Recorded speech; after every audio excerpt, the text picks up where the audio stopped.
The Baha'i House of Worship, Mashriq al-Azkar, the dawning place of the mention of God.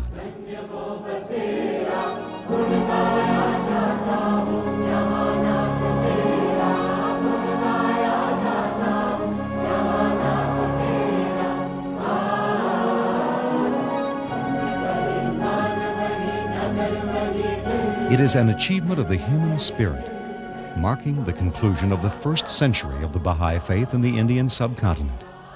A new embodiment of an ancient symbol, this remarkable structure has been widely hailed as one of the most outstanding architectural achievements of this generation. The Times of London called it the Taj Mahal of the 20th century. Its design is a unique blend of today's most advanced technologies with traditional craftsmanship. In its structure is the labor and commitment of the people of India. In its concept is a unity embodied in a symbol that lies at the heart of India's spiritual heritage, the lotus flower. The temple itself reflects qualities of the community that built it, followers of Baha'u'llah, the glory of God, prophet founder of the Baha'i faith.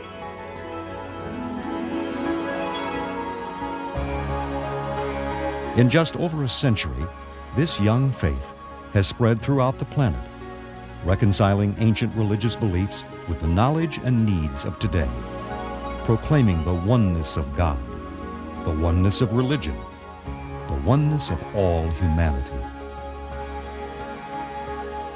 The beginnings of the temple project go back to 1921, when the young Indian Baha'i community petitioned Abdu'l-Baha for permission to build a house of worship in Bombay. Abdu'l-Baha replied, "By the will of God, a majestic Mashriq al-Azkar will be erected in one of the central cities of India in the future." Eventually, a site was chosen near the southern edge of New Delhi. From the beginning, the project was infused with a spirit of generosity and sacrifice. Ardashir Rostampur, a coffee shop owner in Hyderabad, donated his entire life savings to purchase the land. It was later discovered that the land was part of an ancient village named Bahapur, which means the abode of Baha. In 1974, the world governing body of the Baha'i faith, the Universal House of Justice, called for designs for the first Baha'i temple of the Indian subcontinent. 28-year-old architect Farabor Sapa traveled to India in search of inspiration for such a monumental project. I began traveling without any preconception, searching for ideas. I visited many places all over India, not for architectural research, but to search for a concept. I was hoping to discover some secret, to find a spiritual guidance. Symbolism has great significance in India, probably more than anywhere else I know. Everything has meaning, and every symbol speaks in a way to the hearts of the people. In a small city of India, I met a man, an ordinary Baha'i, who was here that I am going to design about the temple and this. So he came to me, and he was curious about what I'm going to do and all of these things. And then for the first time, he mentioned to me the lotus. I was impressed by his enthusiasm, but the concept itself did not attract me.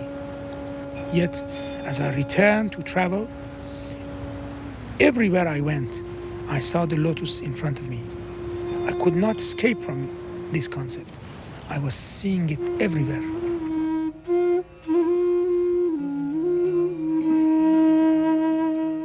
The lotus, perhaps the most ancient religious symbol in this ancient land, springing from the beginning which hath no beginning.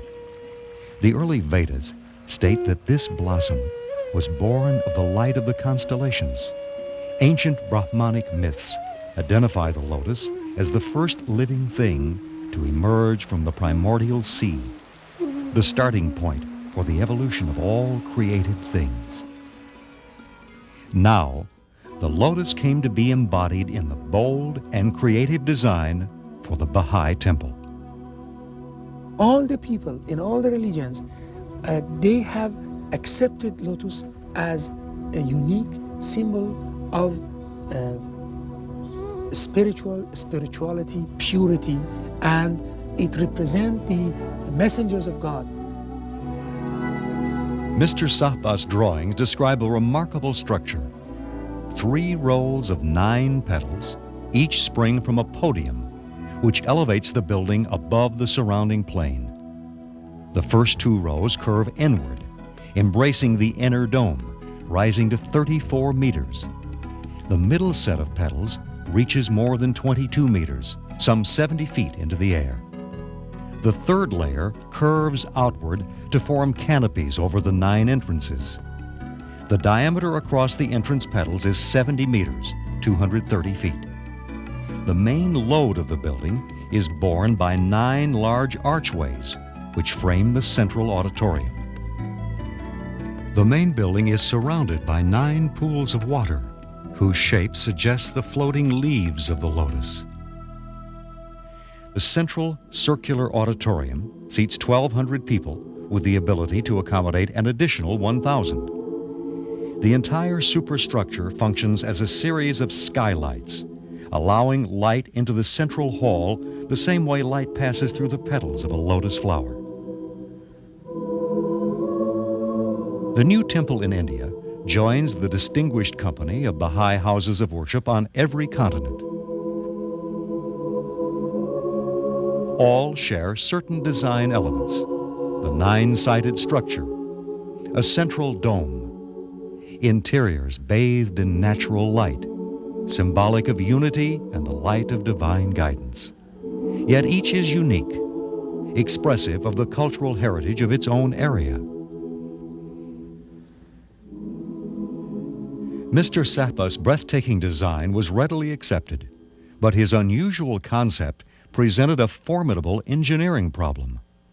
How do you create a large, structurally sound building that still captures the delicate natural form of the lotus?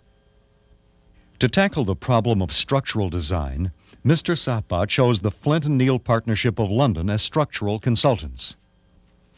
The most important aspect of the development of the design was hinged on the use of modern computing techniques. In 1978, when Mr. Sahba and we first got together, that we had a new generation of computer software, which was vastly more powerful than anything we'd had before. The architectural and engineering teams worked closely together over an 18-month period. Consultation helped them achieve unity between the design and structural requirements. The final design was almost identical to the architect's original drawings. Bold and daring, a lattice of thin concrete shells without supporting beams. Delicate, like an eggshell, drawing strength almost totally from their shape.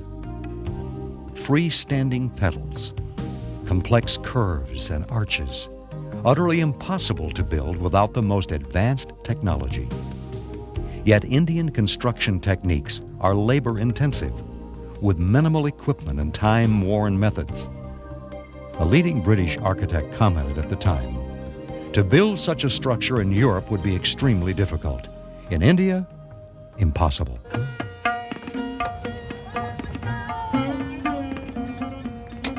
At the site, work began early in 1978. Mr. Sahba shifted his office from London to assemble the construction team, assuming the additional role of project manager. The project recruited up to 800 people, most of whom would live at the site over much of the next 6 years. In an unprecedented move, the project established a school providing education and childcare so parents could work nearby without anxiety. The workers came from all parts of India, people of different regions, different languages, different faiths. Construction of a shell structure of such size and complexity had never been attempted anywhere in the world, and many engineers considered it a practical impossibility. Architect, designers, and contractors' engineers conducted months of research and experimentation to find innovative approaches and develop workable new building techniques. Experimental models were built out of timber. Patterns were created for the formwork that would shape the cement petals. New concreting techniques had to be developed. In preparation, thousands of square feet of formwork were painstakingly laid out on precise geometric coordinates and fixed to a specially designed steel space frame. The outer formwork was then systematically numbered for reassembly and removed. The inner formwork, built to furniture makers' standards, was precisely aligned and sealed. The cage of galvanized reinforcement was carefully fixed in place. As concreting commenced, the outer formwork was put in position one row at a time. This complex operation had to proceed flawlessly and without interruption through multiple shift changes. In spite of scorching heat, torrential monsoon rains, high winds, equipment breakdowns, and frequent power outages. You can say 300 people are working at a time on these platforms, and they talk in 10 different languages. We came together and we worked like absolute members of one family. Working because you are living together, you are working around the clock. And every night, this concreting of these shells has been done in one piece, one go. 48 hours has taken to complete one of these shells. The marble was suspended over the concrete shells by stainless steel anchors, a cladding system never before used in India. More than 10,000 pieces of curved marble, each of a different size, had to be fitted together like the pieces of a giant three-dimensional jigsaw puzzle.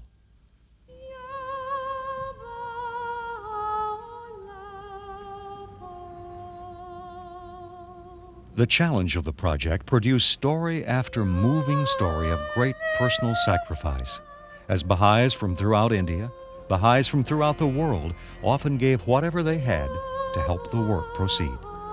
In Iran, hundreds of Baha'is imprisoned for their allegiance to this gentle faith worked within the prison walls in order to be able to make their contribution to the temple project. To them was to go the honor of contributing the crowning jewel in the temple. On December 22, 1986, just 2 days before the final dedication, this centerpiece, bearing a calligraphic rendering symbolizing the unity of God, the unity of all religions, and the unity of all mankind, the name of Baha'u'llah was set like a precious jewel in the heart of the lotus.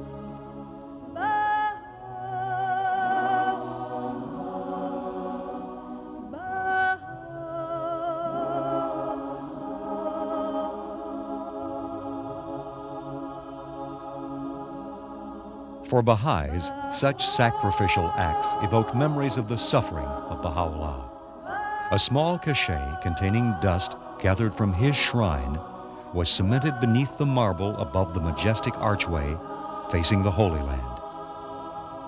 According to the teachings of Baha'u'llah, faith must be expressed in selfless deeds.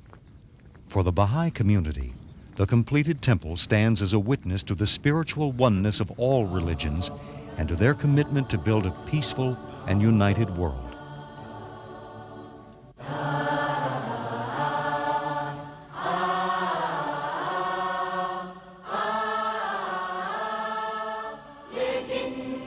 The utterance of God is a lamp, whose light is these words.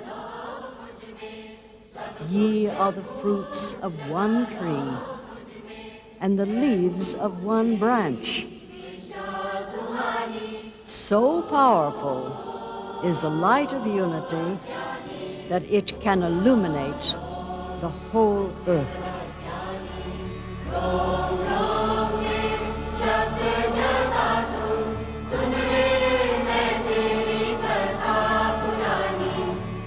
Mashriq al-Azkar, the dawning place of the mention of God, the lotus of Baha'u'llah.